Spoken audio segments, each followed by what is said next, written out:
Welcome to We Should Start a Podcast, the only podcast within a podcast. Each week we'll attempt to create the next hit audio show as we pitch our brightest ideas for pods about anything and everything. But more often than not, pretty much nothing. I am your host, Pod Master and Commander Dino, and joining me as always are my good friends, Podmaster Chief Danders and Davey Hogan is here too, bringing up the rear. Let's get into it.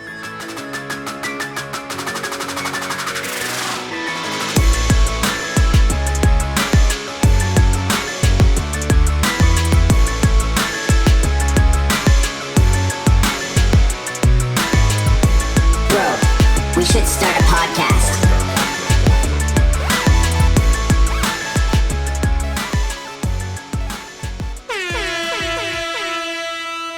Welcome back, everyone, to We Should Start a Podcast, the podcast about podcast that's not really a podcast. I am your podcast host for today, Dino, and joining me, as always, is the bad boy of podcasting, Davey Hogan.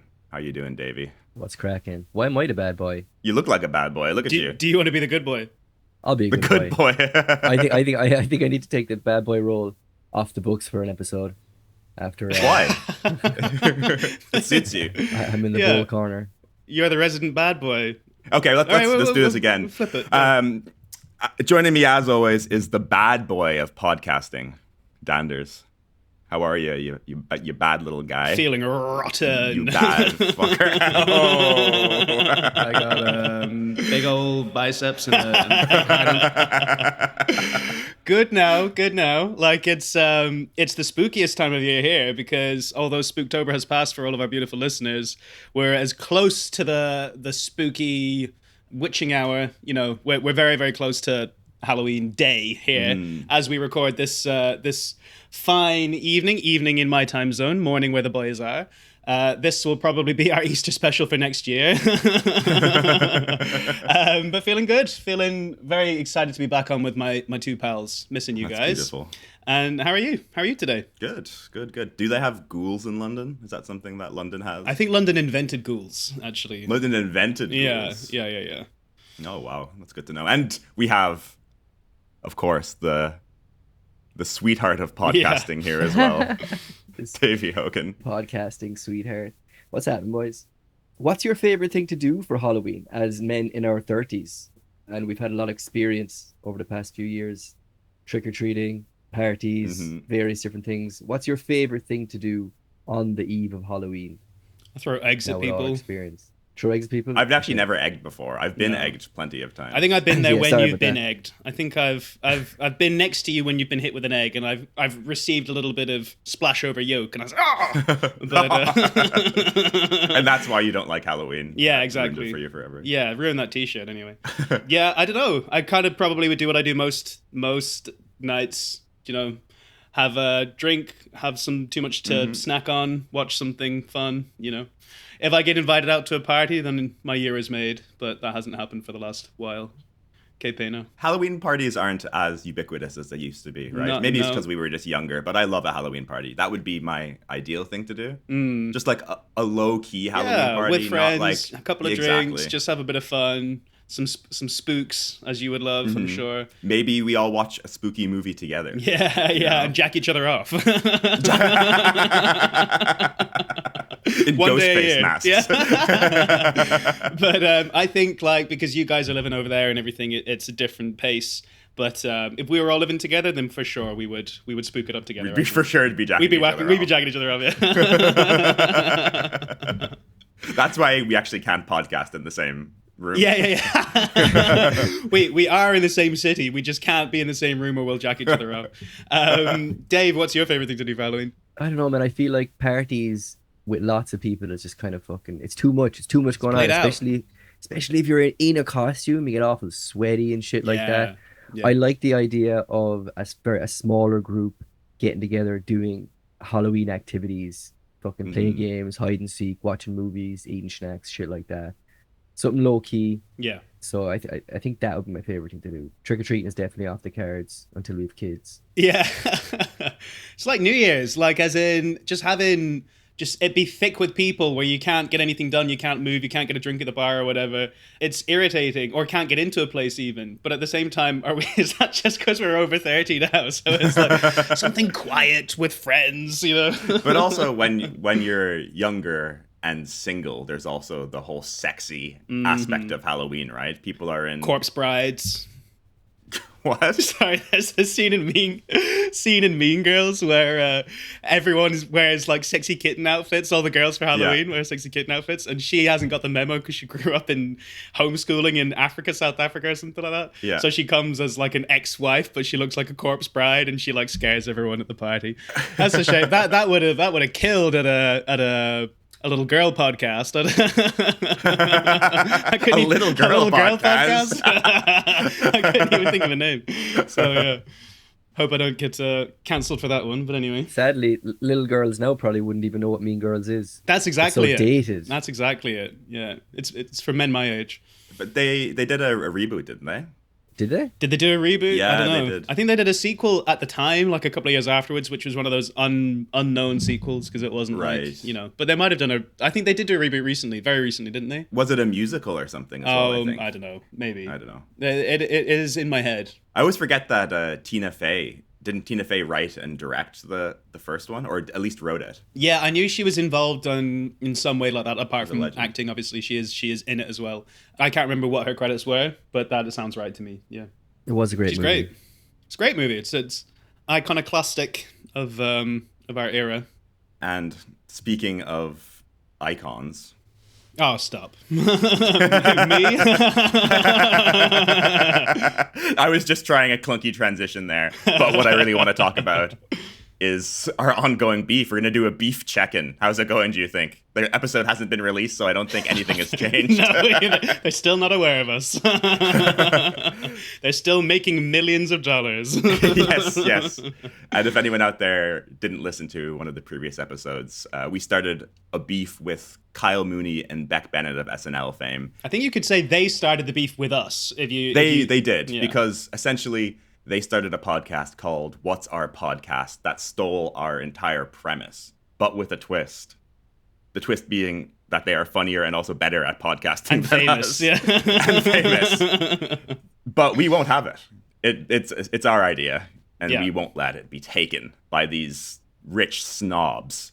So if we're gonna stick it to Kyle and Beck, I think we really got to spruce up our show and start releasing more consistently. What do you think, boys? Absolutely. I think that means we need more guests, preferably famous, and more editing manpower to get this shit out. So this is a call out to all the pod goblins out there. If you'd like to help with the editing or would like to guest on the show, please reach out to whatsappinfo@gmail.com.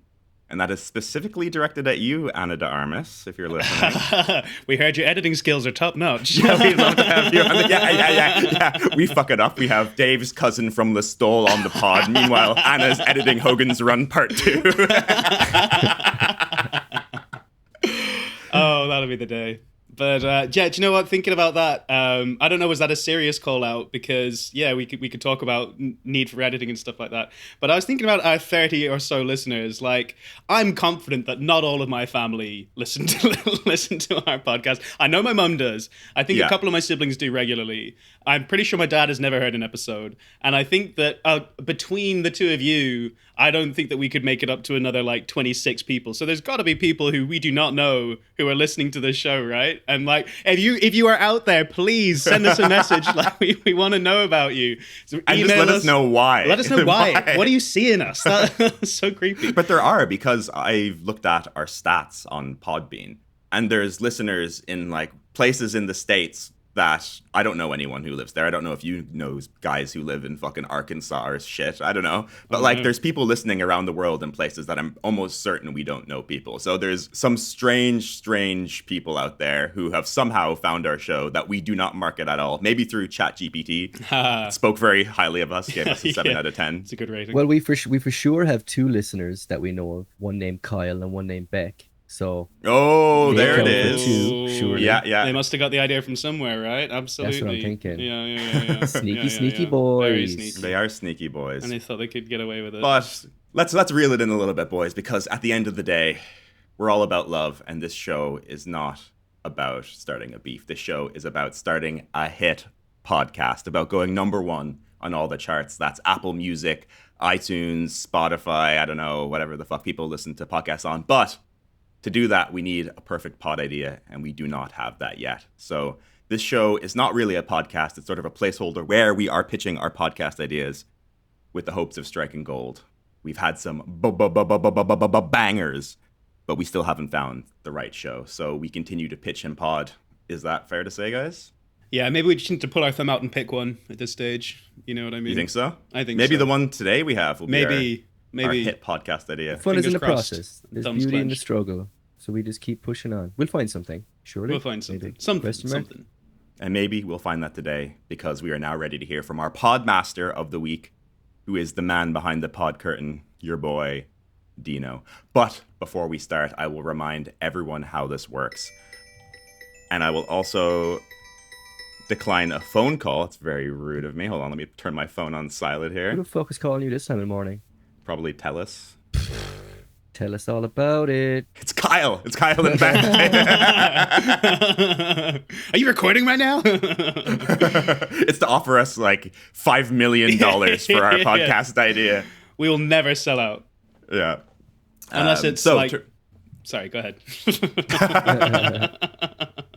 This is the goal. This is This is it. This is it. This is that spark that Kyle and Beck heard. It's That that they're like, X we need to factor." emulate this shit. So to remind everyone how this show will work, I will be pitching my latest podcast idea and taking us through a complete trial episode. Following the podcast within a podcast, colloquially known as a podception, we will collectively critique my show based on a classic podcast rating system. But before I pitch, I am legally obligated to remind all the podgoblins out there that What's up? Never do any research as to whether these podcast ideas exist in the real world. So by accessing the content of this podcast, including information presented, opinions expressed, and creative elements, you are hereby forfeiting rights to any intellectual property you may already hold in relation to your podcast. And unfortunately, that even applies to you, Anna. Sorry if you're listening. While We'll she's have to reach out to editing. the production Aw. companies. Yeah. Get Dave retrospectively CGI'd into all of her movies instead of her. And also, good news, Dave. I believe you're dating Tom Cruise now. Sweet. With that in mind, guys, I will now introduce you to my latest and probably greatest podcast idea. And that podcast is called Reality Kings. Reality Kings. Guys, do you have any idea what the podcast Reality Kings is about? Well, let's start with Danders. He has a little smirk on his face. He has something fun to say. Well, Reality Kings, I don't know how to sugarcoat it, Mom, but I'm pretty confident that that's a pornographic site. I've heard it. I've heard people speak about it in hushed tones on the other side of the corridor, and I think I inferred that it was a porn site potentially. I have no idea what So you're I think talking about. maybe we're gonna fuck each other. Is that? Oh, Jesus Christ. We're not getting blue on this episode, guys. We're not getting blue.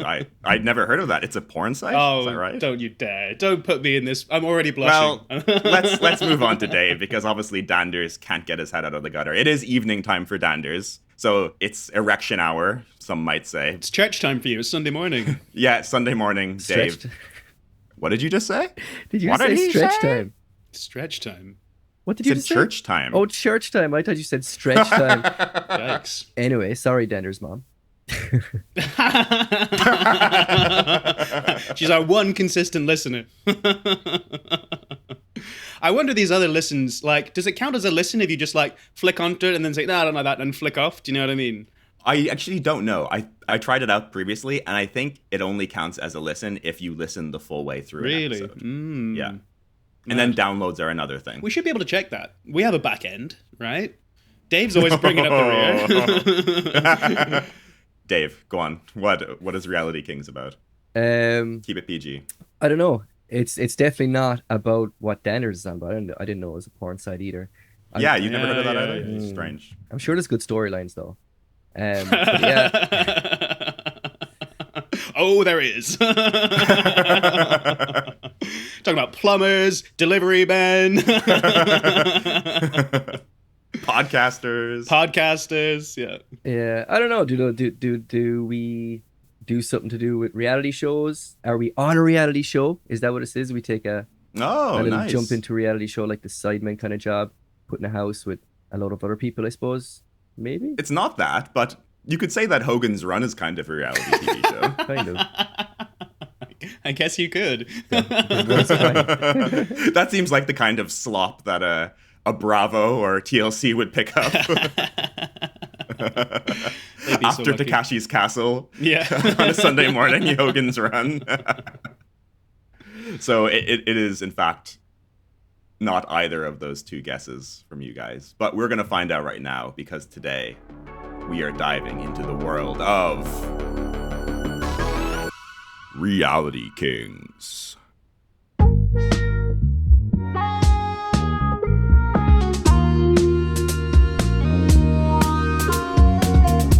Reality Kings.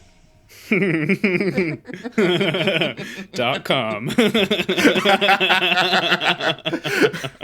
Just a normal theme song. I still don't know what you're talking about, Candice. Welcome back to Reality Kings, everyone. The podcast about reality television. Here on Reality Kings, we live for the lurid, say slay to the salacious, and make our mint in the melodrama. I am your host for today, Dino the Diva.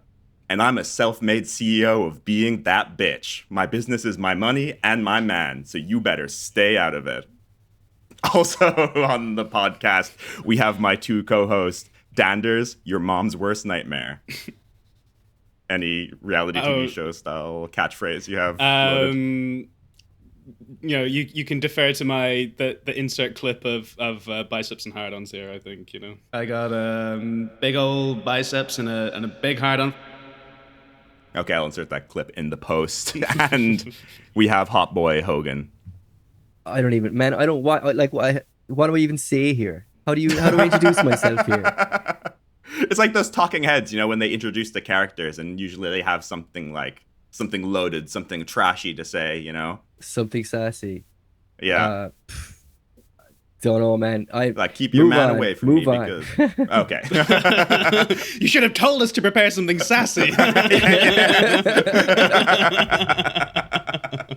The whole rest of the episode, people are trying to interact with him. Like, what did you think about Melissa sleeping with Jenny's husband? And Hogan just has his head in his hands. Fuck! I should have said something interesting.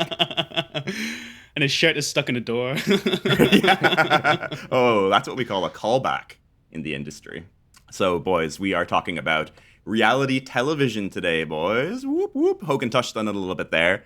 For someone who hosts a reality TV podcast, he says he doesn't watch any reality TV. Pick a different day job, sir. Maybe a bit of a slip up. I typically don't, though, funnily enough. Not a big reality TV guy. You are, though, Dino. I'm a big reality TV guy. But I think you do watch some reality TV. Like, you talked recently about The Traitors. That's reality TV. Yeah, I was going to say that as well. The odd time, yeah. I think people think of reality TV as a kind of... I can't think of what the normal American ones are, but like Flavor of Love or something like that. Mm-hmm. You know what I mean? But I think that there is a lot more. It's quite a broad industry, because I was having the same thoughts, Dave. I was thinking I'm not really much of a reality TV guy. Why did I get into a reality TV podcast every week? I have so little to speak on. But that basically you figure out kind of when you start opening up the definition that actually almost everything on TV is reality TV at the moment, right? Like exactly. Yeah. You could even say that a game show is reality Definitely, TV, right? Yeah. I'm going to exclude the studio game shows like, say, Wheel of Fortune or Neil or No Neil, those kind of ones. But Neil of Fortune. But things like, I don't know, Survivor, Definitely. Fear Factor back in the day. Definitely. You watched not Love is Blind. You did watch Love is Blind, I think, but you also watched Love Island, Dave. That's all reality TV. So I think you're being a bit disingenuous here. I feel the same way as Dave, but whenever something is on TV, almost anything, if it's on TV, like I just become, after a couple of minutes, transfixed, and I just can't look away. Do you know what I mean? And then you get really into the storylines and stuff like that. So it'll creep up on you. Danders, what reality TV shows have stuck with you? Which ones have you watched in the past? Do you have any that you're watching at the moment? Yeah, I kind of struggle with the answer, similar to Dave, and I had the same problem with sort of defining reality TV and everything like that. But certainly I've watched a bunch of them in my time, but it wouldn't be my genre that I would typically gravitate toward. Mm-hmm. Need to pick a different career, get out of this reality TV podcast, leave that to someone who is actually watches them and can do the job. But yeah, so things I would have watched growing up. When we were younger, we would have watched like the X Factor stuff and watched Strictly until recently, really until this year. We watched it for the last like handful of years, but it's kind of falling. You know, it's dying a death a bit. As they all do. Any Fort Boyard that you watched back in the day? Did you ever see Fort Boyard? No, I don't know what it is, I'm afraid. Sorry to kill it. I remembered it recently. It was this kind of challenge-based reality TV show where people are out on this big fort in the middle of the ocean somewhere. I don't know. I think it's off the coast of France, called Fort Boyard. And they've set up all these challenges, kind of like Takashi's Castle style. Right. But the thing that I remember most about this show is that there's a really creepy guy who is the host of the show, which is kind of the same for all of these, like Crystal Maze, like I was terrifying. Yeah. But they have to like sprint between challenges, and they're led around this fort by little people dressed in pirate costumes. No way. That's like an Oompa Loompa conceit or something. Do you know what I mean? Yeah. I watched clips of it again recently. I was thinking, how is this allowed on TV? Is it Japanese? Is it a Japanese show? No, it's like a British show. Right. It's just so demeaning. I don't know. They're all like in little cute like sailor costumes as well. Were they little people? Did you say they're little people. Yeah. But you know what? Fair play. Do you know what else? I would have watched a bit of Geordie Shore as well with the lads growing up and stuff like that. I think that's the one that gets missed out and stuff like that. You know? Jersey Shore is good. America's Next Top Model, I think you watched a little bit. I was a fan of America's Next Top Model. But definitely, we kind of caught the tail end of that generation. And I think that was what spawned RuPaul's Drag Race and all that stuff. That really directly came from ANTM. Yeah. Which is classic. And Drag Race is obviously such a classic show. Yeah, it is. And that's a reality TV show in every sense, you know, so yeah. And speaking of classic shows, do you guys remember any classic moments from reality TV that really stuck with you? Yeah, I was trying to think of this, and this is what brought up Geordie and Jersey Shore for me, because I was really having to come, and I was annoyed at myself because I feel there's been such strong reality TV moments historically, you know, and some really big ones that I've really... I don't know, reacted to or whatever, but definitely like trying to think of them on the spot is challenging. I kept coming back to this one in the first season of Jersey Shore, which kind of predated Geordie Shore. And there was this guy called Ronnie, who was this really big tank of a guy. And some guy was trying to start a fight with him. And like, I don't know why it stuck with me, but like, Ronnie, having like successfully left the situation, not the situation who's also in season 1 of Jersey Shore, Mike the situation. But, you know, he's walked away, and for some reason he just runs back and clocks the guy. And the guy was being a pest, if I recall. Like I tried to... That's one shot, kid. One shot, kid. And like, the cameras are flurrying, and then he, you know, Ronnie's running away, and he's screaming one shot, and you look, the camera pans down, and this guy is crumpled on the floor, and like me and my brother used to burst out laughing because like his ass is just sticking in the air. It's just the most degrading thing. And this guy was like, he was hot, like he had an attitude, like he wanted the smoke, you know what I mean? Yeah. But he literally got left in the dust, and it just gave me such a giggle, and I couldn't really think of anything else. Like there was that great "Did you write the note" thing in Jersey Shore season 1 as well, which was but like that wasn't my one, you know, this is my one, so I had to say that. Yeah, it's so funny. I just every time I'm smiling right now thinking of it, you know. That was my honorable mention. Was it?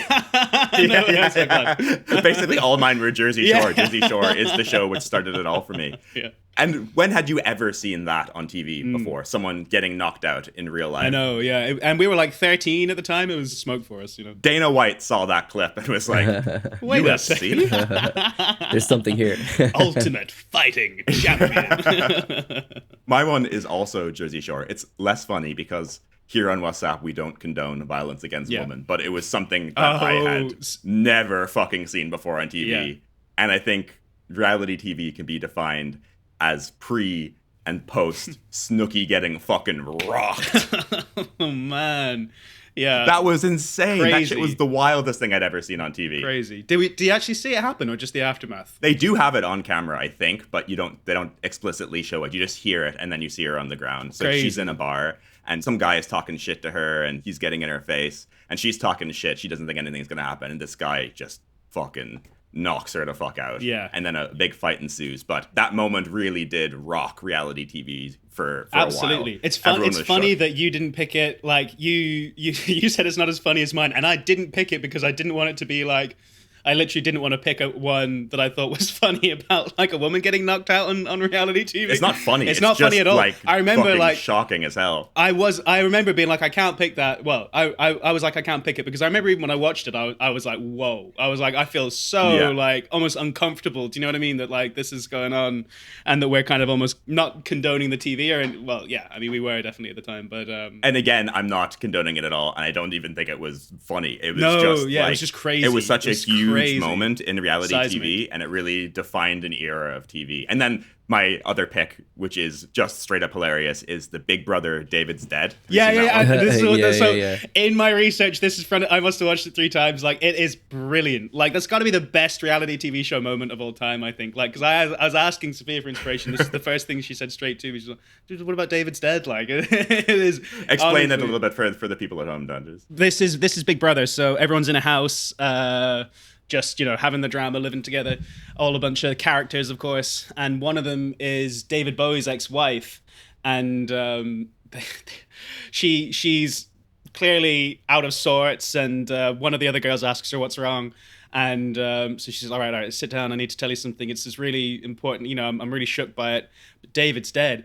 And the other woman, American woman, starts losing her shit. She's like, what? David's oh my God, I gotta tell him. And everyone's sitting outside. Like, what's going on? What the hell's going on? Yeah.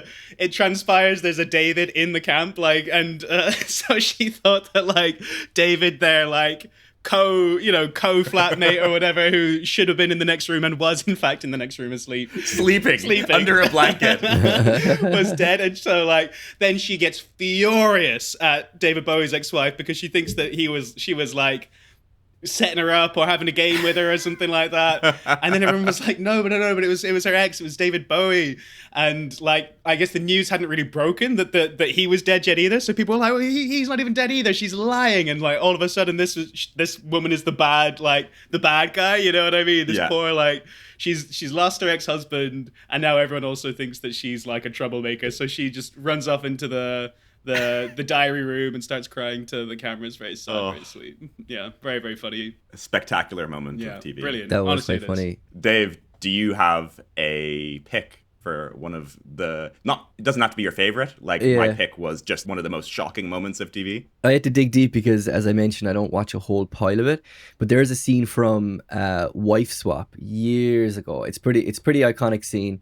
It's the kid. It's the kid of a mother who's been sent to another family or whatever, and he's taken up the new rules of the house a bit begrudgingly.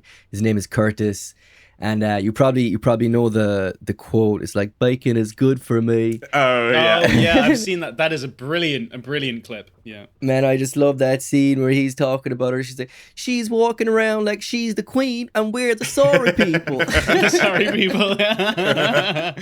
I'm leaving. Doesn't he like put his things into like a bag at the end of a stick, a classic hobo of old? Yeah. Can I say hobo? Is that a term that we're allowed to use? Whatever. I very purposefully said little people earlier, so I'm on a roll. Is hobo politically correct? I don't think so. No, like surely a homeless person or someone with homelessness. In the States, they literally have a festival called the Gathering of the Hobos or something. So they're using it themselves. That doesn't mean we can say the N-word because they use it themselves. That is a good point. So I apologize. Maybe I shouldn't have said hobos. I was just watching a documentary recently about the Gathering of the Hobos, so it was in the back of my mind. We'll Google it and we'll apologize if we need to next episode. No, great pick, Dave. Great pick. And like that kid's a little star, man. Like I wish I could remember the quotes because like it's very quote worthy. He comes across like actually intelligent, even though it's not the depiction, if you follow me. Like the whole thing is like this kind of gap tooth, like redneck sort of association, but like it's this little guy and he's clearly like in charge. Do you know what I mean? Like he runs the situation, he runs the household. Anyway, it's a very funny clip. Google Bacon is good for me if you haven't seen it. It's totally worth a couple of minutes of your time. Very good, guys. So yeah, good picks. That was a good intro into reality TV. A good start to season 4 we're on now of Reality Kings. Yeah. And we're about to get into the crux of the show, but before we do that, we're just going to take a quick break.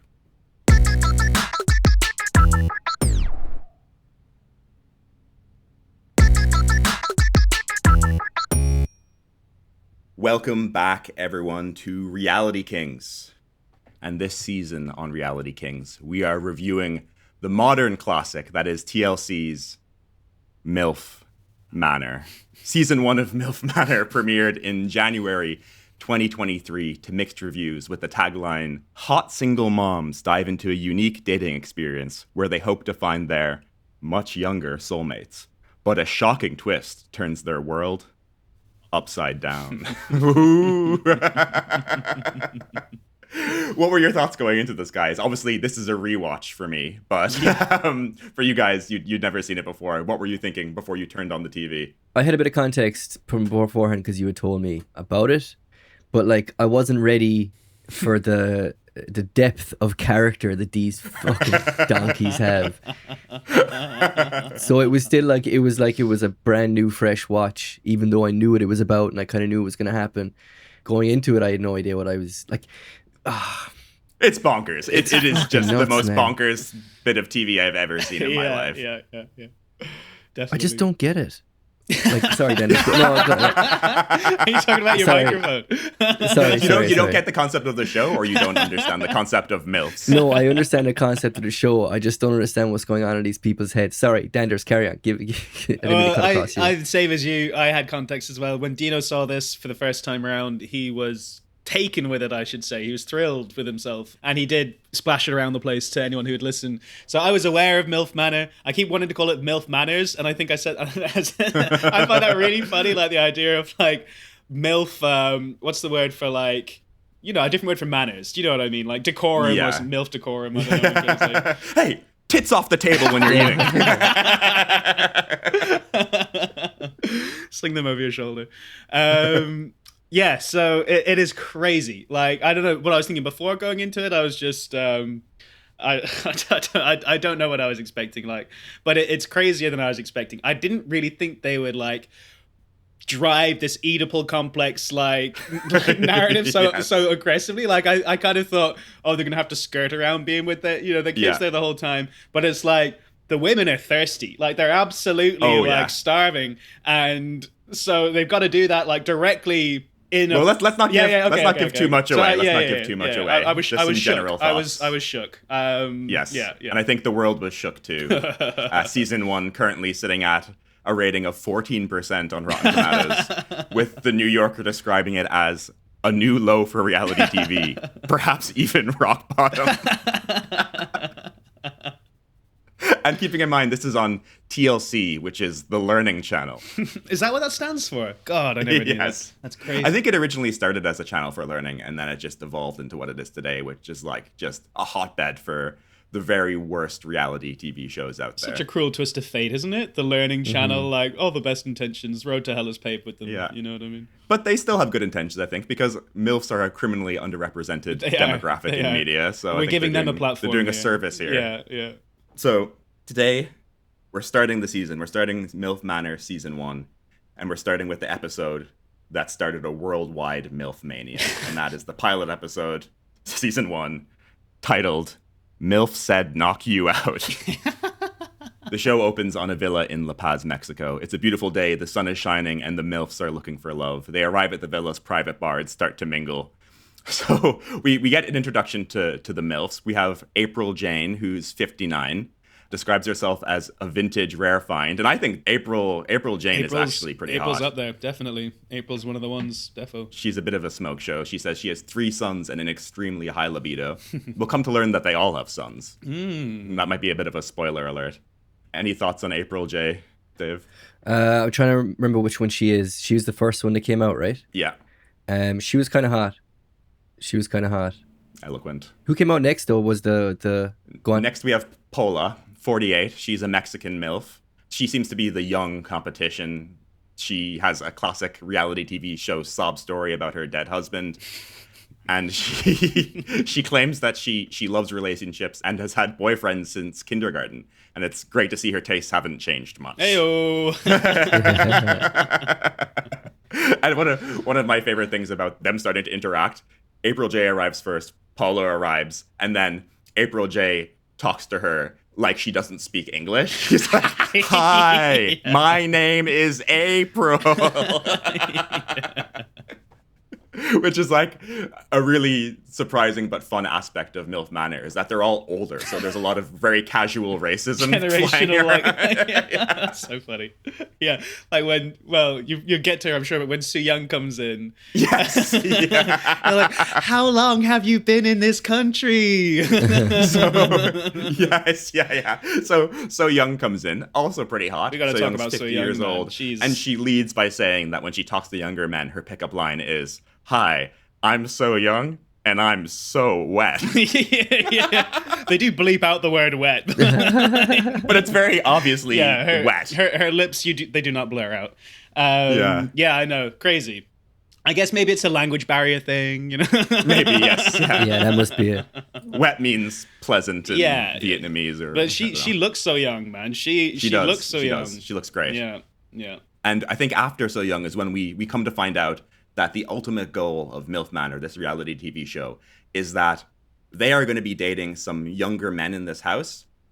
And in the end, the young guys have to propose to them, which is fucking... Is that right? I didn't even pick that up. Wild. Yeah. It's subtle, but that is the ultimate goal of the show. Right. So it's kind of like Love is Blind, where it ends in a marriage, except Oh, no. I think in this case, the stakes are probably much lower because You might the end up ladies don't marrying your have mom. much left in... Yeah. They have like 5 years tops marriage before it kicks... Yeah. No, I would worry about the risk of like needing to accidentally marry your mom. Do you know what I mean? It's like...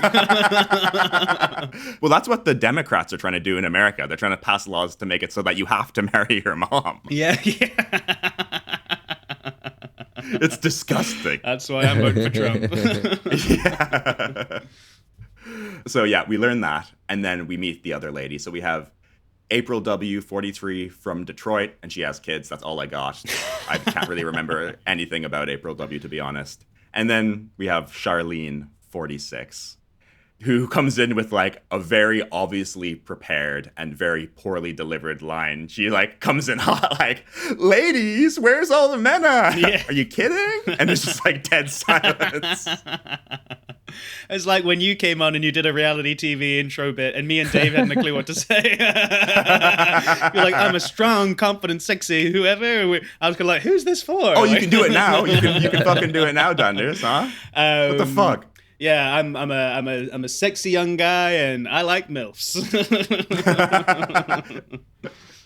Dave, any thoughts on Charlene? Charlene is... Which one is she again? He's the one with like cripplingly low Oh, self-confidence. no. Yeah, I'm Googling feel them for now, 'cause Charlene. the I name's can gonna assist me. I can see where she was coming from when she first came on, and she was like, "Look at all these fucking bimbos," because she's the only one that looks like a mom that you would see. I don't even think so. Like She's a great looking woman, too. She does look good, and I think like the issue is just her confidence. Like it's I think it's awkward to watch. Like I think like she's got confident body confidence issues. She needn't. Like she looks nice, she looks lovely, like, but she does look like a mum in that guise, like Dave said, because she's not really transitioning out of that sort of emotional space, which makes it very tough to be like, it's not like you're just dating a younger man, like, you know what I mean? If your son is there, then you are going to be a mum, like, you know what I mean? But also this scene where someone's like, "What's the difference between MILFs and cougars?" And she's like, "I can answer that question because I'm not old enough to be a cougar yet, so I'm still a MILF." And it's just like the first time you've heard her speaking, apart from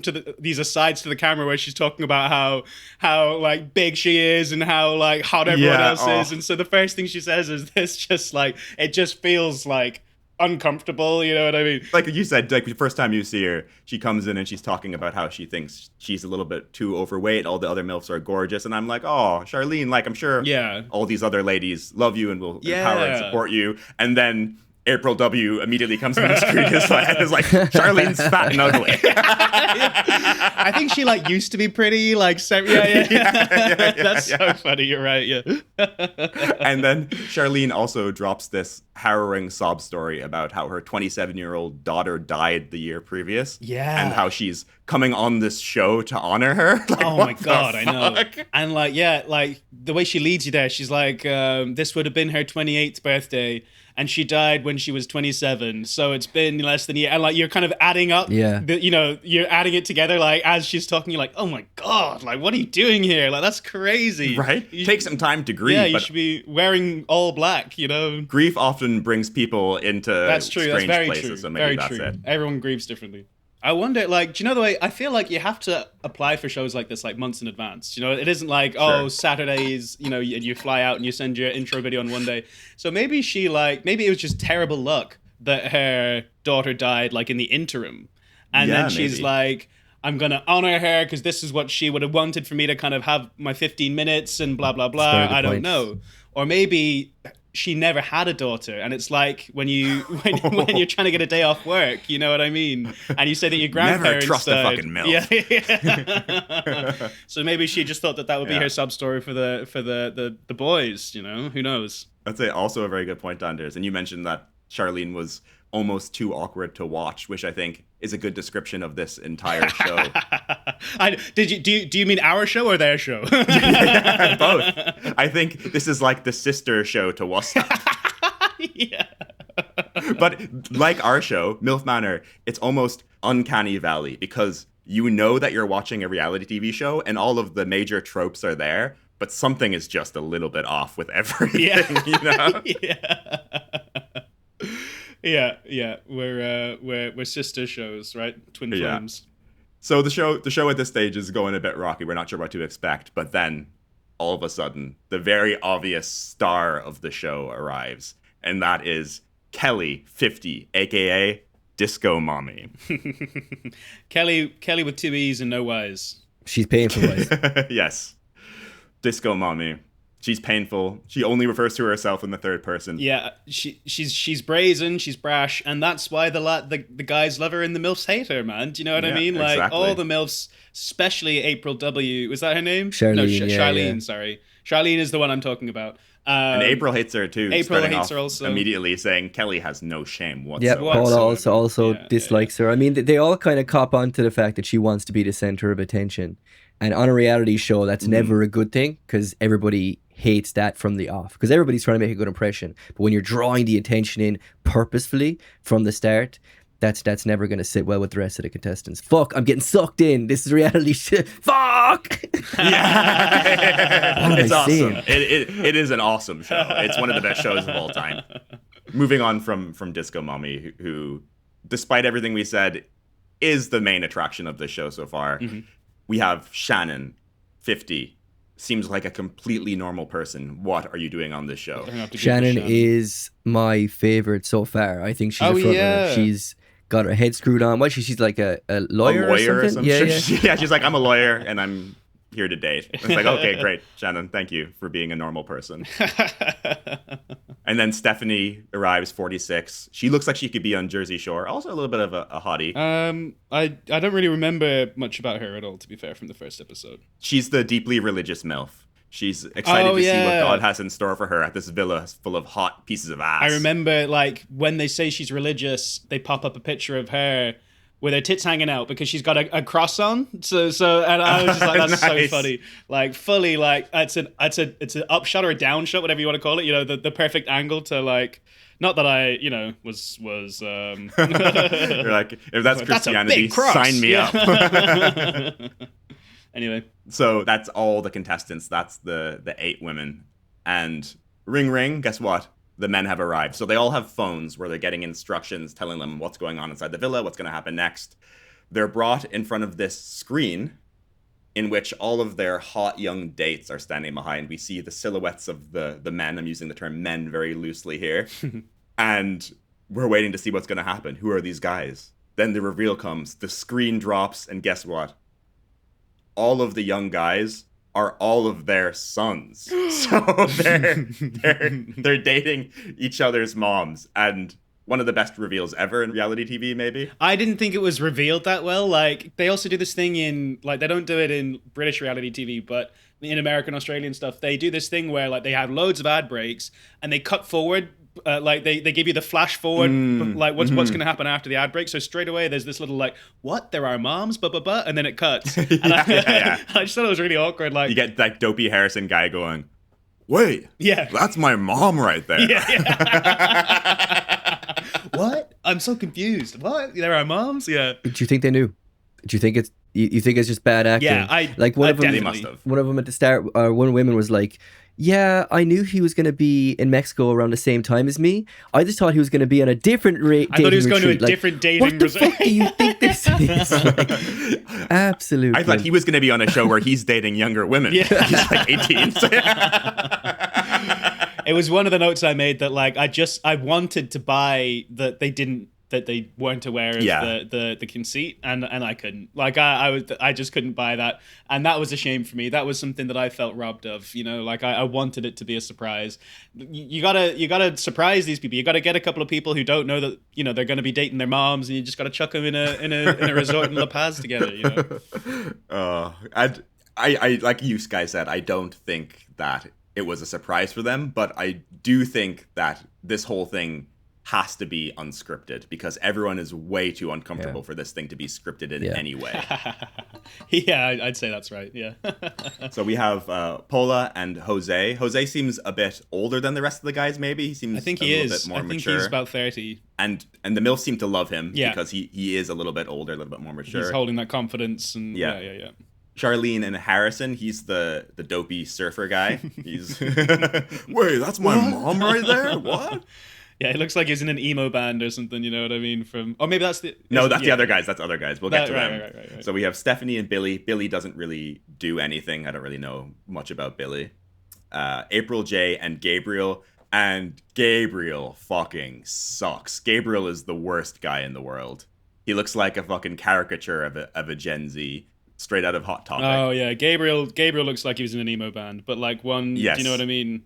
He looks like almost famous. He's got a face of someone. Do you know what I mean? Like who was in in an emo band in the noughties or something like that. Like he's got this like dopey, annoying, famous kind of face. I don't know what is about it. He's a twin, so he's probably just trying to be different. So you could understand that. Still looks like a bit of a bender, though, to be fair. And you mean that in the term of like a silly guy? Just a silly, goofy guy. That's exactly what I meant. But he seems to have an absolutely terrible personality as well. Yeah. We're gonna learn to hate this guy, I think. Then we have Shannon and Ryan. Ryan also seems like a little bit older, a little bit of a cool dude. He immediately confirms that he's checking out all the other moms before his own, which is really great to hear. Thanks, Ryan. But like, here's the thing, right? So Ryan is a little older. He's 30, right? And then I think one of the younger guys there, which is Kelly's son, Joey. He's 20. Yeah. He is a child. Like he's a confident child, but it's like they're not. That's not the same thing. They're I mean? so different. Like at the age of 30, if I was to sit down and have a conversation with a 20-year-old boy, I'd have nothing to talk about. There's such a difference in those 10 years. Well, Dave, I thought that's why we have that podcast where we sit down with like 10, we talk to, like, 15-year-olds. 10-year-olds. No, but I mean, like on a man-to-man level, like they're not the same thing. Do you know what I mean? Yes. And Joey also looks way younger. He looks like he's about 15, but he ensures us that he's got that swag, he got that suave that the older women will love. He's painful to watch as well, man. Same as his mother. The two of them are fucking painful, like Orange County fucking weirdos. The one thing I don't believe is that he would have joined a 65s and over show on his own. Do you know what I mean? In terms of like, No. you get what I mean, right? Like I don't. He was coerced by Disco Mommy to be on the show. Yeah.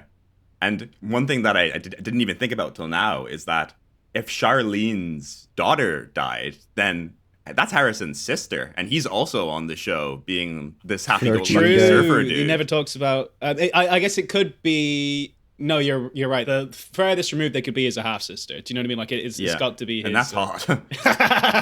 That's its own reality TV show. And Harrison is just the sweetest little dummy. The only dialogue he has in the entire episode is basically explaining the premise of what's happening on the show, seemingly as he figures it out for himself in real time. Wait, now the MILFs are going to the bar? What? He's very on the page. Yeah, he's a bit of a space cadet, which is probably why he's on this show with his mother after his sister died tragically recently. Poor family. Yeah. And then we have So Young and Jimmy. And I think Jimmy is also a bit of a young Hot Topic TikTok hottie. Yeah, Jimmy's a bit of a freak, man. Jimmy's into feet. He's into feet. Yeah, I like how honest and open he was about it, to be frank. Like, apparently that there was uproar about it in that moment when he releases that he likes feet in the first episode, because I looked up a couple of reviews for inspiration, and that was apparently like the watershed moment. Do you know what I mean? Everyone was just like, "What? Like he likes feet? Oh, spare me!" And I was like, "That's the worst part of the show." Like, yeah. Well, there was two shocking moments with them because we learned Jimmy likes feet and wants to suck on some toes, and we also learned that So Young is a surgeon. And that's when I had to check myself. I was like, of course MILFs can be surgeons too. It reminded me of this kind of brain teaser riddle thing that I did to Violet before. And it's a man and his son are in a car crash. Tragically, the father dies in the car crash. The son is rushed in critical condition to the hospital. The surgeon enters the room and says, I can't operate on this boy. He's my son. How is that possible? Yeah, the surgeon was his mum. Yeah. Yes, exactly. Yeah. But like Violet's overly progressive brain was trying to like over-engineer it, and she was like, he was trans. He has two dads. Was so progressive, ended up being misogynistic. We know you're listening, Violet. Yeah. There has to be two dads before there's a woman surgeon. How realistic is that? It's 2025, you know, like. Oh, yeah. Very good. And then we have the final. I was gonna say couple, but they're not couples. They're mother-son pairings, and we have April W. and Ricky. I essentially know nothing about either of these people. They don't really feature all that much. Is that throughout the rest of the season? Because I've only seen the. Well, we'll find out as we continue this podcast. He doesn't have any dialogue at all. No, he doesn't. Probably for the best. If he probably comes across the best because he's not talking. All the other boys are so fucking immature. It's impossible to believe that any of these grown women find any of these boys attractive. Yeah, it's just the conversation around your mom being an assistant surgeon. It's like, oh my God, you're a surgeon, assistant surgeon. And then her son chimes in, is like, yeah, she cuts people open and shit. And it's just like, this is exactly what 20-year-olds talk about and how they respond to I'm a surgeon. You cut people open and shit. Like, well, he was the first one to get after a MILF, you know, which you got to respect, man. You got to respect that. Went paddleboarding straight off the jump. Yeah. But yeah, the thing with So Young, like, she's a feisty one. Do you know, like she's straight up for it. You know what I mean? So that's why, I don't know. She's acting like a little bat out of hell. So you wouldn't. I like her. I like her a lot. Yeah. Like, yeah. That's why you would. I like the way you said a lot there, Dan. Dude. I like her a lot. I just mean like, you know, straight away, like when so. I'm sorry, I'm tripping over words because there's a part coming up. I don't know whether like you are like walking us through the rest of the episode. We're gonna go through chronologically. Yeah, okay. So I'll wait. So we learn that the mom and son duos are going to be sharing rooms in the villa. What the fuck? I think that's the worst moment. Like, I mean, and not only are they sharing rooms, but we also learn that there's 2 rooms in the house, which are the best rooms with hot tubs. And the mom and son duos with the closest bonds get the room with the hot tub. Like, why the fuck would you even want that with your mom? Yeah. That was my main issue with the show is like Dave, I need a thinly veiled rationalization, you know, like a boot camp or something. It's like there's an end game. And even like on other shite dating shows, like we've got this terrible reality TV show in the UK called Naked Attraction. Have you guys heard of it? Yeah. So you guys know what it is. And like it's just about basically seeing people naked and deciding which one you want to go on a date with. And like they have this like bullshit pseudoscience rationalization for why they're doing the show, do you know? And it's like, oh, because you're bypassing the kind of awkwardness of having to see whatever it is. I don't know, like see that first time, and then you get to know the personality, which is the one that I don't know. But like there is none of that here. Like there's no rationalization to having like your sons in the same dating pool, and furthermore, like they have these little things peppered around there that it says. What does it say about, open your minds and have an experience you may have never imagined? I'm like, what is that? What are you talking about? Like, are you talking about incest? Do you know what I mean? Like, yeah. That's the thinly veiled thing. Yeah. And like pushing them towards like, pushing them into the same room together. The best bond wins. And then the bit that you're going to talk about coming up. You know what I mean? Yeah. Speaking of best bond and incest, we learned that to figure out which duo has the closest bond, they have to compete in a challenge, and this challenge is just fucked, absolutely disgusting. It's nutso. The guys take off all their clothes. They take off just their shirts. The MILFs are blindfolded, and they have to feel all the bodies of the young guys, their chest, abs, shoulders, to identify which one is their son. And the two moms that figure it out the quickest get the best sweets in the house. It's a horrendous watch. Honestly, it's fucked. And like, this is the part where like the kind of more game sort of like slutty moms are like that. Obviously, the point is they get to feel up some of the young guys. Do you know what I mean? It's just that your son is in the lineup, you know. So like those guys, including Soo Young, which is what I was hinging on earlier. Like they start like jumping. Oh, this is my son! Like jumping into their arms and like slabbering all over him. Do you know what I mean? And it just feels like such a strange like setup, do you know what I mean? That it's like, oh, is it your son? Who knows? You know, it's just, and it's almost a damned if you do, damned if you don't. Because if you're not sure, you're feeling around these guys. Some of them are making like incredibly sexual noises as they're doing so. Like, oh, but then also it's really weird. Like when Paula identifies Jose straight away, like straight away, like 2 seconds. It's like that's a little bit too good. And even Paula at the end, because Kelly's got a thing for Jose.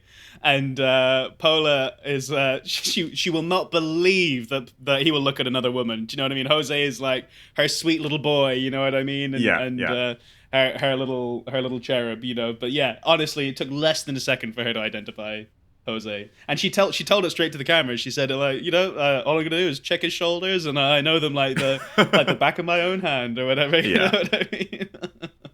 Which it was weird, but I'm glad it was short because some of those MILFs took a very long time. And they did. Joey made it very clear that he didn't want his mom touching any of the guys' cocks, which is a fair request. Yeah. Oh, imagine having to watch that. Oh god. Yeah. Any comments, Dave? You're so quiet this podcast. You've said like you're like fucking Ricky. You're the Ricky of WhatsApp. Man, it's a weird watch. I think So Young is she's saucy. She's super saucy. She dropped down on one of them as well when she was playing that game, didn't she? Threw it back. I like Jimmy though. I like Jimmy though. He's fucking. He knows what he wants. He goes for it. And Paula's kind of hot as well. So I mean, they're all hot, but like. I think she's one of the hottest there, personally. Yeah, I would agree. So I'm on Jimmy's side from the one episode I've watched so far.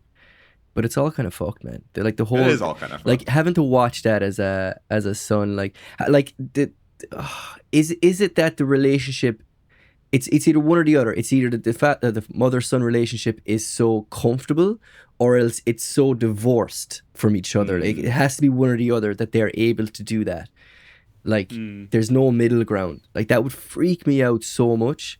I can't even comprehend being on a show like that with my mom. No, and that's when it gets, like, crazy weird, isn't it? When because, like, you say imagining, you know, you'd have to be super close or estranged.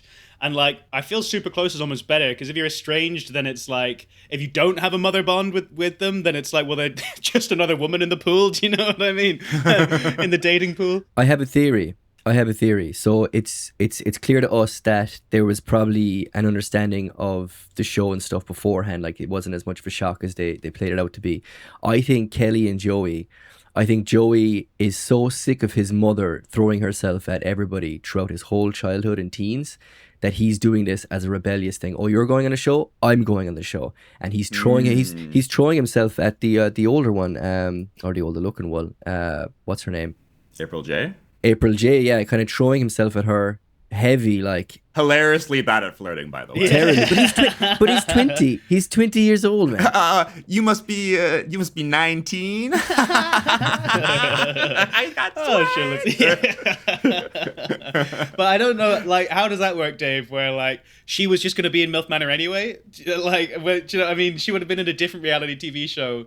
If like, you know, a Love Island equivalent or something. That's very like, true, actually. He can't just volunteer for it. Like, he's part of the package that she got on. You know what I mean? Because like, how do you pitch that? If it's this competition between the two of them, they're trying to outdo each other, Dave. It becomes very clear that Disco Mommy is wiping the fucking floor. Kelly with her takes son. no prisoners. So Stephanie and Billy and Paula and Jose win the challenge. They're all moving into their rooms. Some people are moving into the suites. Great. Disco Mommy and Ryan are flirting at the bar, giving each other major fuck eyes, and Joey's sitting right beside them, by the way. And he's like, Mom, chill. Mom.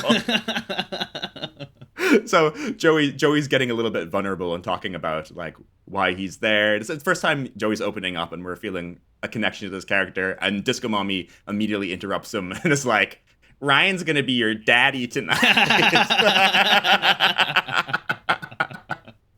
And then goes inside with him. Yeah. And then later tries to bring Ryan to the room while Joey is there. That was very Geordie Shore style, wasn't it? And he was Yeah. like, no, like he was like, absolutely not. I will not allow it. Like he was so uncomfortable. He was almost doing like a Tim Robinson impression. He was like, yeah, I'm not really trying to sleep in here with my mom and Ryan in the other bed. Yeah. Fucking And so nuts. Ryan left. Ryan said, I just came to check you're going to the gym in the morning. You know, fair play. But, yeah. Thank fuck. All I can say is thank fuck. Yeah, I don't know if Ryan would get with Kelly, to be honest. I think he's definitely one of the most mature ones aside there. I think he's the oldest of the fellas. So he probably doesn't, he's not buying that bullshit. He's probably going to go for a little more mature lady. No, they're all mature. Yeah, No, I know, but you know what How I mean. much more mature do you want? Like in their 80s? But like personality wise, Kelly is probably the most immature there. Like people go for out there characters in both directions, and especially young guys. Like it's like having a shiny, glittery thing. Do you know what I mean? It's like if you've got a loud personality and you're up for it, like it just, and you kind of know that it's available or whatever. It's magnetizing. Do you know what I mean? I was going to say a turn on, but like what I mean is for you, for maybe. me. No, like, you know, in life, like people who have confidence, you know, even if it seems misplaced or whatever, they do better. They do better in life. Yeah, for sure. yeah. For sure. Mm-hmm. Sure, we all know people who maybe wouldn't have done the best in school or like never really applied themselves and probably still don't. And then they married Turkish pop stars. Oh, shots fired. No, she was great. But people become incredibly successful because they can talk that talk and they're comfortable in themselves. And that's definitely a skill that's not emphasized enough when you're going through life in the early years. And like arguably it's much more useful than having academia school smarts. Do you know what I mean? Like and it is an intelligence. It's a form of intelligence. Do you know what I mean? It's just it's not academic smarts, you know. Yeah. So fair play to these MILFs. So the next day, Jimmy takes Paula on a paddleboarding date. Jose doesn't really trust Jimmy, but he's mature enough not to say anything too crazy. And you know what? This is one of the only moments in the show at the start where I'm like, hey, this date is actually kind of wholesome. Yeah. For about 10 seconds, and then they start roughhousing. In Paula's words, like she used to do with her kids. Yeah, I think she said like I like to do with kids or something like that. You know, like I like to do with kids or my kids or something crazy. Yeah. He's trying to like stand on her feet, on like she's lying on the paddleboard, they're in the water, and they're trying to do like a dirty dancing lift, basically, for anyone who's listening. Yeah. Hey, what if you used your feet instead? Just crazy idea. Meanwhile, Jose and Kelly are getting to know each other. Jose seems really into her, which is super weird to me because he seems like a pretty normal guy. I think he's just someone who like gives a lot of himself to whoever's there. Do you know what I mean? I think Yes. I don't know that he's fully up for it. I just think that she's up for it, and he's just like reciprocating an engagement. Do you know what I mean? Like he's just like engaging. I don't know though, because he's getting very sentimental about it. He's talking very sweetly about Kelly. He's talking very romantically about how powerful their bond is. Yeah. Meanwhile, Kelly's like, I want to chomp down on that penis. Yeah, in the it's asides, very out of touch. In the asides, he says something like, "Oh, I like confident women," and Yeah. you know, stuff like that. He is saying that, so Yeah. More to that point, you know. And we're not the only ones who didn't really like that interaction, because Paula is having a pleasant conversation with Jimmy on the beach, but sees Jose and Kelly talking in the distance and is not happy about it at all. There's some evil eyes going on. Kelly shouts across the beach that she's gonna fuck Paula's son that night. I'm gonna be your mommy, like, or the other way, your mommy. She calls her mommy, and like, I'm gonna be your son's grandmother. But like, I think she's quite comfortable with that dynamic. Like, you know, the same thing with Joey. Was his name? Was it? Just you know, he's gonna be your daddy, and hey mom, you know what I mean? Like, I think that's where she's most comfortable. So she's in her zone. Kelly's inevitably gonna fuck one of them. Oh yeah. Probably that goes without saying. multiples. And I don't think any of the other mothers appreciate her being the one. I don't think any of them like her, man. And like, No. yeah, but that's what No. I'm saying about people who just jump into a room and draw the attention purposefully. It's never a good thing, I especially think on a you reality need show one of where. them. For every reality show, you need one. But they're all probably very strong personalities, and they probably all low key like to be the center of attention, regardless. But she's the one that's coming in and commanding it, so none of them are gonna like that. So that dynamic the is queen always of the gonna be show. tough. Yeah, and they're the sorry people. There is one in every season of every reality TV show. There's always like There has to be, yeah. There, you know what I mean? Because that's part of the drama. Everyone else getting irritated and seeing them like just getting vexed and reacting to it. Like that's one of the tropes. I feel. You know what I mean? Is you've got one like overzealous like villain, I guess. Yeah, like the heel. You know. And normally they're super overconfident and usually a little odd looking. Like they're not like a super confident super hottie. Do you know what I mean? Like they're normally someone who thinks they are, but they're just like not quite. And normally they kind of do all right for themselves with the opposite sex, and the same sex absolutely hates them, and it leads to lots and lots of family fun. Pardon the pun. Family fun. Very well said, Danders. And a good closeout to the episode, because that's pretty much where it ends. Tensions are at an all-time high. Dramatic music is playing as Paula is zoning out from her date with Jimmy, worried about Disco Mommy taking her son to inevitable Pound Town. Kelly stares down the camera and tells us she likes to win, and she will have Jose at all costs. Cut to credits. She said the same thing about Ryan like 5 minutes earlier. Yeah. Oh my God. She's an element, man. Any closing thoughts? We talked about a lot there. We kind of summed up our own personal feelings about the show as we went. But after one episode, are we going to be watching more? Maybe I will. Obviously, we are for the show. Yeah. No, maybe I will. I think you might have won me over. It's better than reality TV shows usually because it's just so bonkers. The premise is just crazy. Yeah. And the characters are just insanely awkward and also horrible. But then there's some shining light coming through. There's some nice, reasonable, tolerable, good people. Who did we like? We love So Young. I like Jose as well. I think he's a cool. You like Jose? Nice we guy. like Jimmy. Like Jimmy. I think Ryan's all right. Other guys could have taken the offer from Kelly and the son in the bed next to him, but he didn't. He was like, nah, you're good, bro. I'm gonna go to bed. What I did notice is he was wearing a fucking onesie though, like a raw onesie. Now I know I wore some onesies in my day, but not past the age of 30. But it's because he's playing into that like baby. Yeah. That's hilarious. The next episode he has like a baba And a bottle of milk. So yeah. Disco Mommy's changing his diaper. And you know what? I think that Joey is doing the best with a bad situation. He's actually I agree. He's just a naive young kid and he's making the most of it. Yeah. Making experiences. Do you know what I mean? Yeah, exactly. Yeah. Making memes. So guys, you know what we do here on Reality Kings. As always, we will rate MILF Manor episode 1. MILF said knock you out on a scale of 1 to 5 MILFs. Tanters. I'll let you go first. Look, I mean, if you're talking about like gripping entertainment value, shock factor, it's got to be 5 MILFs. You can't go anywhere else with this. 5 MILFs. Wow. Dave, how would you rate this episode of MILF Manor? This pilot episode. Yeah, no, man. As I mentioned, it's painful to watch some of these people just carry on with each other. But for some reason, I can't turn away. So a hard 5 MILFs for me. Wow, another 5 MILFs. The Platinum MILF Club. And for me, for my rating, I will defer to this review I saw from Vulture, which I think sums it up perfectly for me. It says, TLC reality series MILF Manor is the worst thing I have watched this year. Terrible and depraved stuff. I need 6 more seasons. It's gonna be 5 MILFs from me. Wow. Oh shit, we're going so long on this. Too much MILF talk. So that's all we have time for this week on Reality Kings. on Reality Kings. Join us again next week as we review MILF Manor Episode 2. Your MILF Should Know. Two daters share a romantic kiss. One MILF's past stuns everyone. I certainly hope us included.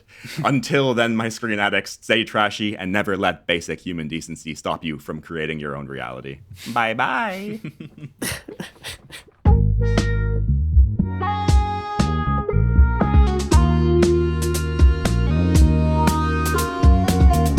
Reality Kings.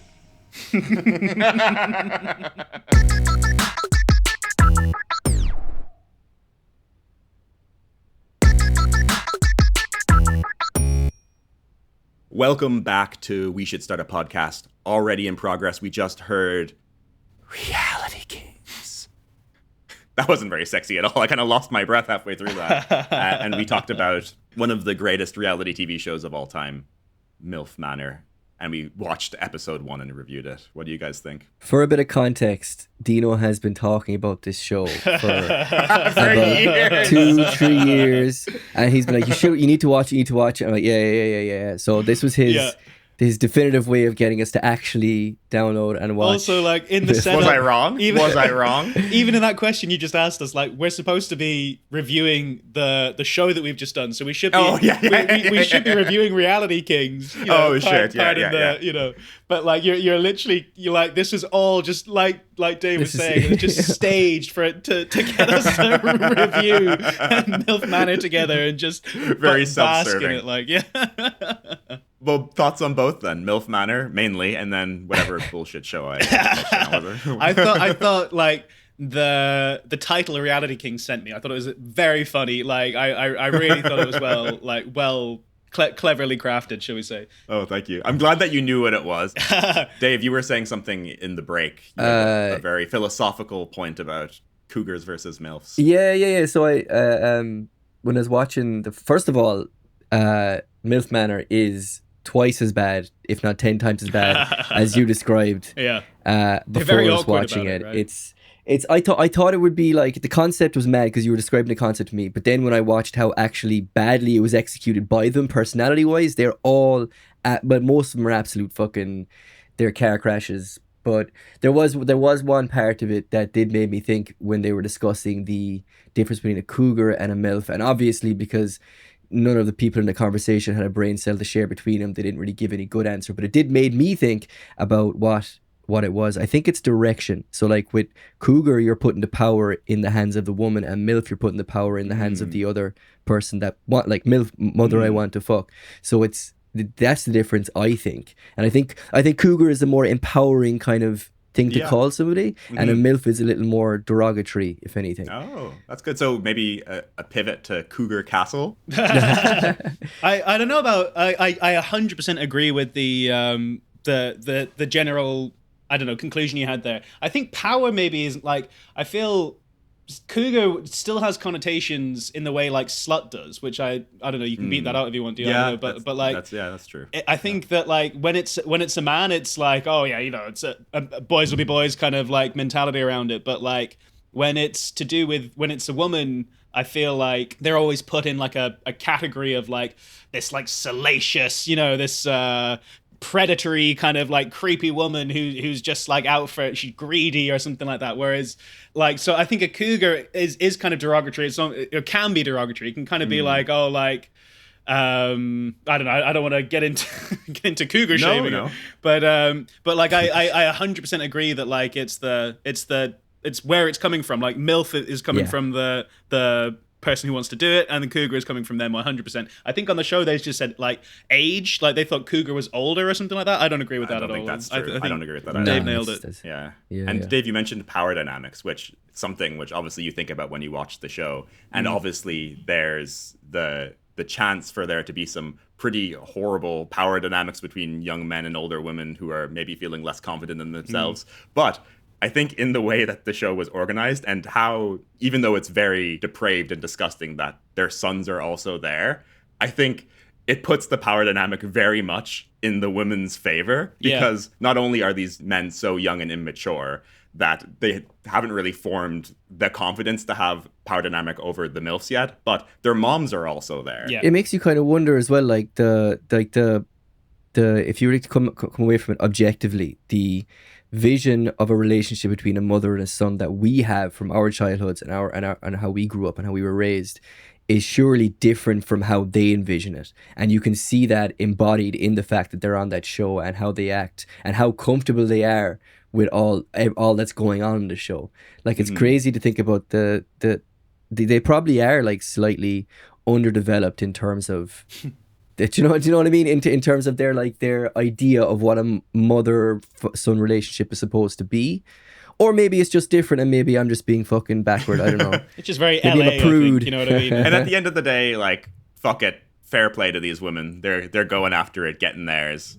Yeah. And I think at the end of the day, these young guys are going to be the ones who are left way more fucked up than these women who seemingly don't really give a shit at all. I think you nailed the power dynamic comment about that, because like that would run a risk if MILF Manor was a concept where like MILFs are like really grateful to get the attention of these young, like, you know, strong men or whatever. And like, obviously, if guys are young, then they're going to be more assholes in general. And dickheads. You know what I mean? If it was like the cast of Jersey or Geordie Shore dating these women, that would be horrible. Terrible, it would be a horrible terrible. watch. But Yeah. it's their sons, their moms are there. They want to be somewhat on their best behavior. Yeah. And also they're so young that they're still very much in this like mommy kind of headspace. You know what I mean? Yeah. Like, oh, I don't want to upset mommy, you know? Yeah. So guys, as always, we will critique Reality Kings, using the classic podcast rating system based on 3 criteria. And those criteria are: number 1, concept or the general idea of the show. Number 2 is longevity. Do we think this show has legs to grow? And number 3, and probably most importantly, is pod sauce. This is the je ne sais quoi flair or spice to the podcast that makes it a winner. Pod sauce could be literally anything you enjoyed from the pod or something you think gave the pod some extra flavor. This week's pod sauce segment is sponsored by MILF sauce. Wow. Ooh. That is mustard I'd like to feast on. That's expensive stuff. Yeah, perfect for wieners at your son's ball game. Okay. Oh my God. After discussing the 3 criteria, which are concept, longevity, and pod sauce, we will each give our final rating of this week's podcast. Will Reality Kings be a smash hit, or should we trash it? Hogan, let's start with you with concept. So despite this whole thing being orchestrated specifically for us to watch MILF Manor, No idea what you're talking about. yeah, I thought it was fun. It was a good concept. I think it did spark a lot of deep conversations, kind of like on MILF Manor. No, it was fun, man. It's a fun thing to talk about, and you can just keep going on all day about them because they're all so fucking broken. Do you know what I mean? So it's very easy. It's a very easy thing to poke at. And keep in mind that this is 1 episode of like a 10-episode season, and there's 2 seasons. I know, yeah. I don't think I'll be renewing for a second season, to be honest. But Oh, you're going to finish season 1 though? I have it downloaded. It's there. There. I've downloaded there it is. Although I don't know what to see. Danders concept. Well, yeah, we already rated MILF Manor. I gave it 5 MILFs, so I'm going to rate Reality Kings. 5 Which more MILFs. is the name of the game. Yeah, 5 more MILFs for Reality Kings. Which it's a very common show on Reality Kings. Yeah, I think definitely the concept of like, obviously there's people who review reality TV shows, I would say. Is there 3 old friends, 3 old boys, young guys who are about the age of MILF Manor contestants, moms. Yeah. Oh, yeah. That was actually something I made a note of, was that I felt when the moms came on, I was like, I feel like I connect more with these guys' age than whoever else is going to come out. You know, 100%. 100%. Yeah. But in terms of Reality Kings, I think it's like, I love the concept. I found it really fun. I found the research fun. And obviously there's more reality shows out there than you could shake a stick at. One thing, maybe we'll get to this with longevity, but like when you said, and we're going to review episode 2 next week, I was like, are we just a MILF Manor show? Like, do we just review MILF Manors? Because, like, if you're following every episode date, like, as per our release schedule, then there isn't really time for anything else, like any other reality shows. But Well, the concept of Reality Kings in my head was that you do seasons of it. Yeah. And you'd follow a full season of a show to completion. Right. in whichever way you want to take that. Right, so we would do one full season of MILF Manor, and then we would do one full season of whatever else. Yes. Okay, yeah. Or you could just do like various pilots of different shows. You could. I like the concept. I found it a lot of fun. And like it wouldn't really matter what reality show it was, whether it was one we enjoyed or not, kind of, because getting to rip it up together. I don't mean rip it up, but like, you know, talk it up. Or watching MILF Manor jacking off together in the same room, like we're wont to do. Just getting to chop it up together is kind of what I was looking for.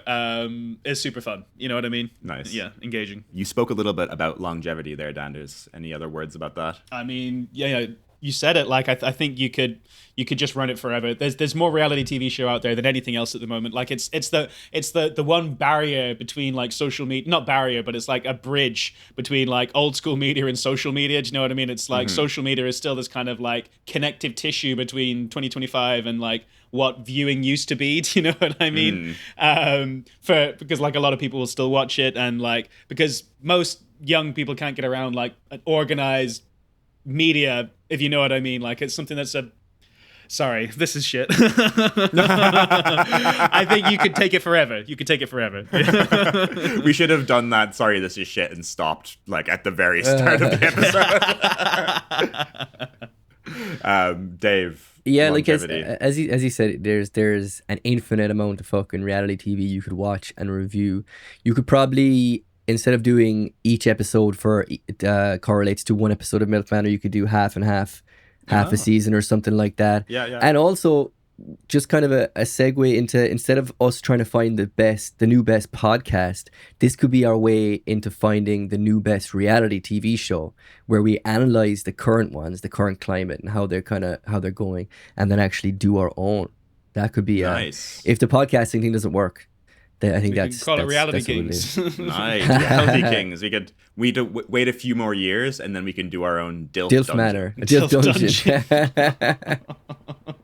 Which is like a thinly veiled attempt at us to get younger women. so because they have to date us because they're on the show. So all three of us have to have a daughter first, right? So like we've all got to go out and like spark up a relationship, grow this daughter to the right age where we can date her friends. Like you sound like it's like you talk about it like it's a science experiment. Yeah, grow her to the right age. What was the like sea monkeys or something like that? Yeah. A good point though about like, we know we joke about DILF Dungeon, but that would be a horrendous show because of power dynamics, right? How creepy would that be? Awful. The first guys. task, the worst. The first task where they're trying to they're no, trying just to like guess like the concept of like older guys in their like 50s and 60s and 20-year-old like girls who are daughters of men who are around you in like a group of competition, right? Like, horrendous. Awful. It would be absolutely awful. Terrible. It would be awful. But again, then the as I said, the first task where they're blindfolded and they have to feel up a load of, like, if that was the other way and it was older guys feeling up younger girls and potentially their own daughter, that's lawsuits. That's fucked. Yeah. That's so fucked. But anyway, we'll call the show Swimsuits and Lawsuits. Dave, do you have a pod sauce for today for Reality Kings? What I really enjoyed was your intro to Reality Kings, and how I genuinely thought it was a rip-off of the Reality Kings sound theme tune or a music theme tune. It was actually pretty good. And the whisper, your mic's pretty good, so yeah, it all sounded very nice to me. Oh, well, thank you, Davey. I think the Reality Kings theme song has changed a lot over the years. I did a little bit of research. I have to do my research. Very recently. This is closer to the Pornhub intro. The Reality TV, I've been saying Reality TV, Reality Kings intro is actually a lot more like lively and pumping. Upbeat than that. Yeah, but it does do a whispery thing, or close to like that at the end. Yeah, or I don't know. I heard that. Research. It was all research. Danders, do you have a pod sauce for today? I'll have to think of one. I think the intro was a good shout. You actually changed up the wording of our usual intro a bit, I noticed as well, in the main episode. But I guess we'll come back to that because you seem confused. Yeah. There's just a few words different that you changed around. But we'll chat about it. So a sauce. I think I'm gonna have to reach into the episode itself. And I'm going to give it to Confident Jimmy, talking about sucking on toes, nice. Man. Like, he knows what he wants, he goes for it. Nice. He's a young buck, he's a goofy chappy, and He deserves everything he has coming to him. Great pick, Danders. And is Confident Jimmy going to be your Halloween costume this year? Yeah. Just going to suck on everyone's toes. I'm Confident Jimmy, obviously. So, Danders, let's stick with you. Reality Kings. We've gone through our 3 criteria. Do you have a final rating of Reality Kings? How many MILFs out of 5? And then is it a smash hit or is it a trash hit? Yeah, well, it was very depraved. And like Dave said, I wouldn't say that I consider myself a fan of reality TV in general. Reality Kings, yeah, maybe. But I think, though, someone needs to answer society's hard questions. Do you know what I mean? And, like, is MILF Manor the best show of all time? I think that someone needs to answer the question. Someone needs to do the hard work. And I think that probably there's no 3 better guys for it in the world. So it's a smash hit from me. Wow, it's a smash hit. And it's 5 MILFs out of 5 from Danders as well. I'll infer that. And Dave, do you have a rating for Reality Kings? Is Reality Kings a smash hit or should we trash it? Yeah, I mean, it means I'll have to watch the rest of MILF Manor. But and also you have to do some more research on Reality Kings. Yeah. Wait, what? Oh, what? Some follow-up research. We got to do our follow-up research. But despite having to fall on that nail, I will, I'll give it a fucking smash hit. It was good. Wow. And obviously it's going to be 5 MILFs out of 5 for me. That's a smash hit. And with a resounding positive response, Reality Kings is a certifiable smash hit. But at WSSAP, we like to hedge our bets. So until we can get this bad boy into production, we will continue plotting, pitching, and of course podding until we are certain we have the next pod smash on our hands. Any closing words, boys? Keep it MILFy. I don't know. MILFy. That could have been your intro on Reality Kings as well. God damn it, Danders. Dave? I can't top that. Let's move on. Okay. Well, you heard it here first, folks. Listen out for Reality Kings coming soon exclusively to the PG-rated MILF Sauce podcast app. But beware, there's another app out there with the same name. And we've been getting some very serious complaints for some very intense mustard lovers out there. So make sure you download the right app from the App Store. If you think that we should start Reality Kings, please rate, subscribe, and let us know on WSSAP Official on Instagram and X, formerly known as Twitter. That is WSSAP Official on Instagram and X. We are inches away from a huge idea, and you can tune in again next week to hear us pitch that next hit show. And it may not be our golden ticket idea, but I can guarantee you it will involve at least 40% less incest. So until next time, guys, please keep your ear to the grindstone and remember the diabolical zinger that put Queen Dina on the reality TV map in season 4 of the iconic Jersey Shore. I can lose weight for free, but you need about 10 grand to fix your podcast. See you next time, folks.